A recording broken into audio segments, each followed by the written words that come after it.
Hello, ladies and gentlemen, to all viewers. Thank you for tuning in back to my channel. I want to talk to you about Jupiter in the ninth. I know there is already an existing video, but apparently it stops, or rather, it's inaudible after the third minute. So I'm going to remove that and replace by this one. Okay, now Jupiter in the ninth. This is pretty straightforward. So if you look at the houses, let me talk to you about the ninth house. But generally, the houses means the evolutionary process of the soul, the Atma's journey, right? From the first till the 12th is the journey of the Atma. So it's not an individual thing, it's not a separate entity by itself. Each houses, they are connected. So the entire 12 houses is an integrated process. Okay, we need to look at it in a very integrated fashion rather than breaking it apart one at a time. We need to weave through all the 12 houses, right? What I mean is that there is a link between each and every house, especially the one that is flanked either side, or it's like towards the top of it or the bottom, whichever way, as long as adjacent to one another, there are connections to it. Okay, so the ninth, the prior to ninth is the eighth. Being the eighth is the house of upheavals, ups and downs. So the eighth is a very active karmic house. We understand that that is the house that we will learn, not to say learn, but we will go through all the turmoils, all the upheavals, all the bad times, accidents, sickness, even death. All right. The ninth is the house of learnings from the eighth. Whatever things that we go through, especially the upheavals, good, mainly the bad ones, the learning curve, or the learning house, or the house that gains the knowledge from the ramifications or the repercussions of the eighth house, is the ninth, which is why the house of higher learnings, right? That is why traditionally they say that the ninth is the house of the father, because again, classically, the father is the leader of the house, and he is the one that has all the wisdom and knowledge, which is why the ninth is always the house of father. Now, of course, this is classical representation. Vedic astrology, name Vedic itself means ancient, right? It's based on this classic text. So we cannot say that's true. Things have changed now. Men and women are equal in every aspect. So sometimes we have to be cautious, to be at most confident to say that the ninth is the house of the father. There are connotations to it, I agree, but then we have to look at its essence, the very essence of the house. So the ninth is the house of higher learnings, profound knowledge, wisdom, truth, right? It's important to know that. And of course, if you look at the house that comes after, the 10th is the house of karma. The 10th house where we put things into action. The karma literally means outward actions. Kriya means inward, but karma means outward action. So as you can see, the process here, the 8th gives us experience of of life, good, bad, mainly the bad ones, and then the 9th makes us to learn from those experience, and the 10th is to take whatever we have learned and put it into action. You see the connection that it has. So these are, and these also is implied to the other houses as well. All right. All right. So that's about the 9th.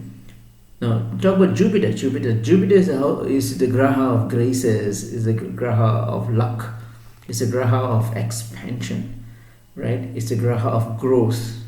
It's the graha of understanding things in its core, in its nature, which is why it is called a graha of luck, because once you understand something in its core, in its true form, and then we know how to use it. Okay, this can be anything from physical things to emotional to spiritual, anything for that matter. If you know something in its core, then we have an advantage, isn't it? So the 9th and Jupiter, they both have similarities. Of course, the 9th is also ruled by Jupiter.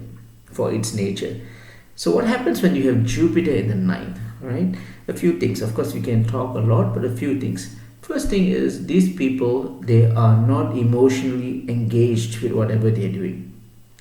They are highly committed to what they're doing, right? Say if you work in a company and if you have Jupiter in the ninth, chances are you tend to get your job done. You're not really bothered about office politics, bureaucracy, red tapes, whatnot. You really don't bother about your colleagues, your peers who are competitive and stuff. Your boss is giving you a hard time. You're really not bothered. For you, your job is number one, and you're not emotionally attached. Now, this is a good quality for this day and age, right? Because we know that we have a job, a responsibility, a commitment to fulfill.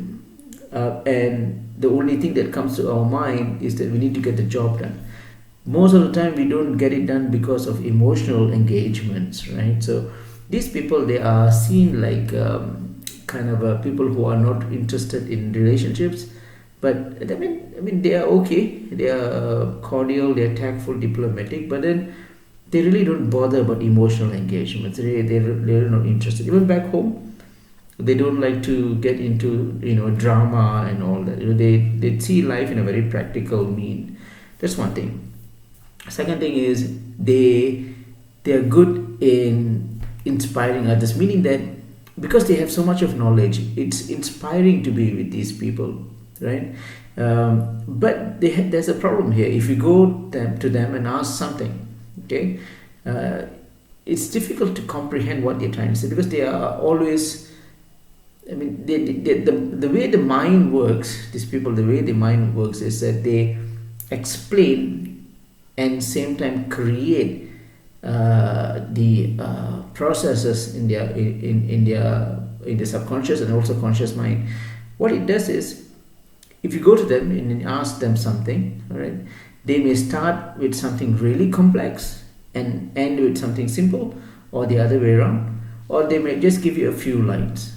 Either way, we may not have the gist of what they're trying to say, because their thinking is not linear. They're very parallel. They go beyond the mundane thoughts that we have. These people, they grow exponentially because their mind is so in tuned, right? They go everything into details. They're highly focused in things. Einstein said it beautifully. He said, if you cannot explain something simply, then you don't know the matter or something like that. You don't know the subject properly or something like that. It means that in order to explain to someone, you need to put it in a very simple form. If we are unable to do that, then we don't know the matter or the subject, right? And speaking about Einstein has Jupiter in the ninth, right? And that explains almost everything. Doesn't mean that one will be a genius, a high IQ like Einstein. Einstein just loved mathematics and physics, which is why he is the best in what he does. If you're interested in other matters, you'll be also interested in such things. So Jupiter in the ninth gives us deep insight thoughts. All right, it creates a lot of efficiency as well. If we do something, we do it in a very highly efficient manner. All right. So what have I covered? I did mention that they don't have emotional attachments to their job. They just get the job done.